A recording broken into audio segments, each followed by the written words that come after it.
Hey everybody, and welcome to my N5 series on the SP404 mk2, where I cover a topic in about 5 minutes. I've been playing around with Korg Gadget. 3 just dropped. It's a free update if you've got Korg Gadget 2, and they've got a paid-for looper. You can't record into it. It just plays loops that you already have, but I thought it might be a fun thing to play around with. It's got this built-in loop here that I recorded the first half over onto the SP404 mk2. And I just want to actually do some comparison on the stretching here.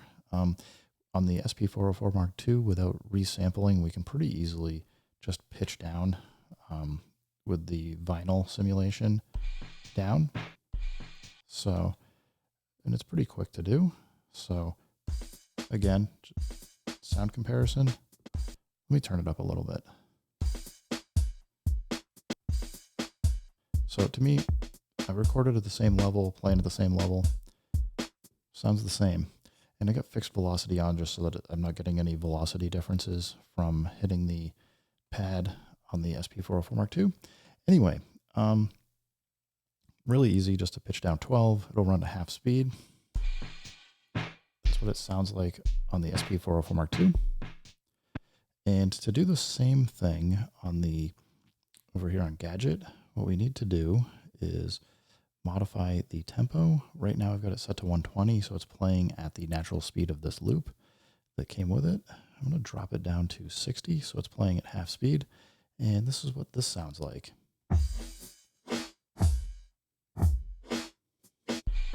And just a comparison.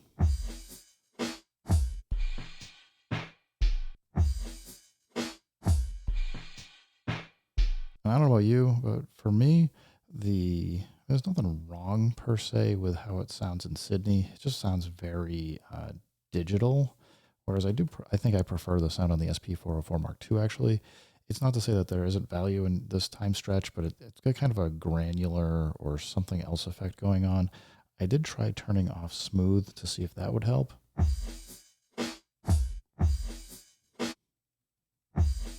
I don't quite know what the smooth is doing here. I don't think it's doing anything,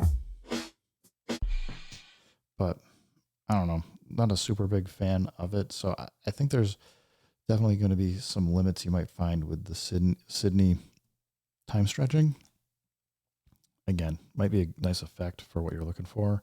And then similarly, if we go back to tempo and I put this back up to 120, we can also, just like we can on the SP404 mk2, or we can, if we hold shift down and go into the different modes, we can get the different vary modes, so we can modify the pitch and the speed separately. So with that, this is what it sounds like pitch down 1 octave.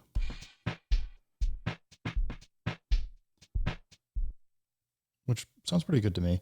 And we can do the same thing. There is a tune knob here.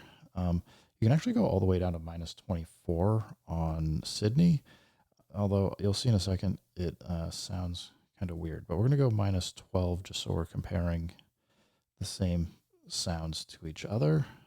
Come on. Let me do this. This is where touchpads can be a little finicky. There we go, -12. So SP404 mk2. And it sounds a lot closer to me.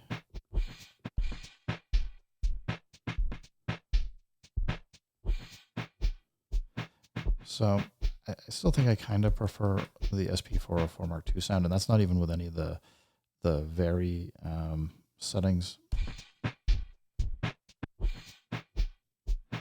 Now we do have smooth here. That should actually do a little bit more.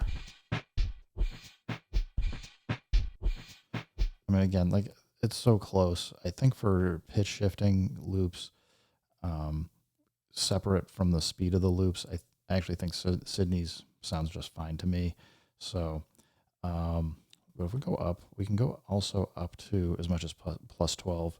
And I'll do the same thing here. We'll go tune 12.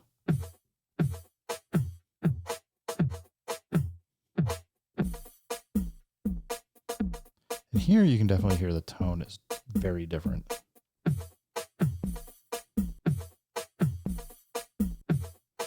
And I'm not gonna, it's hard to say, like, I'm not gonna say one's better than the other, but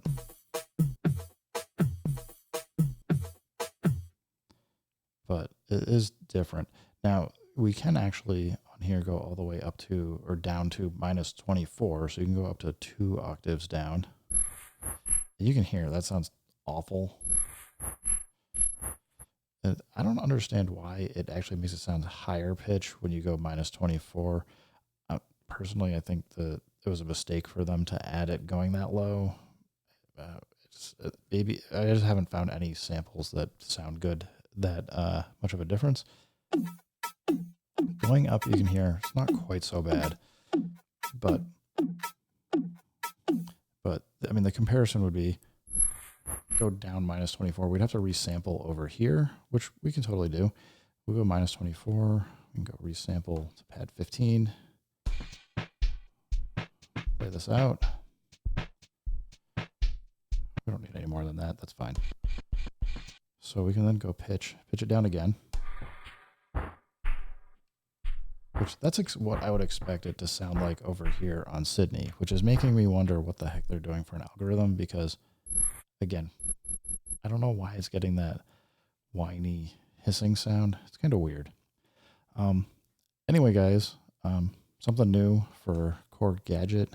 I'm absolutely stoked that they're continuing to update Korg Gadget. I think it's a great little piece to work with your SP404 Mark II. I would say, though, if you already got an SP404 Mark II, might not be worth picking up Sydney. I'm going to keep playing with it and see. Maybe there's some extra features or things in here that it does, but I mean, like even like this lo-fi thing that they've got for different effects to put in, they're okay from what I've seen. I do think I prefer the SP404 Mark II cassettes and saturation and other things. So I don't know. If you get the money, go ahead and play around with getting Sydney. Otherwise, maybe just wait for it to see when it goes on sale and check it out. Anyway, guys, thanks for stopping by. Keep making music. Keep having fun. Remember, if it sounds good, it is good. And peace.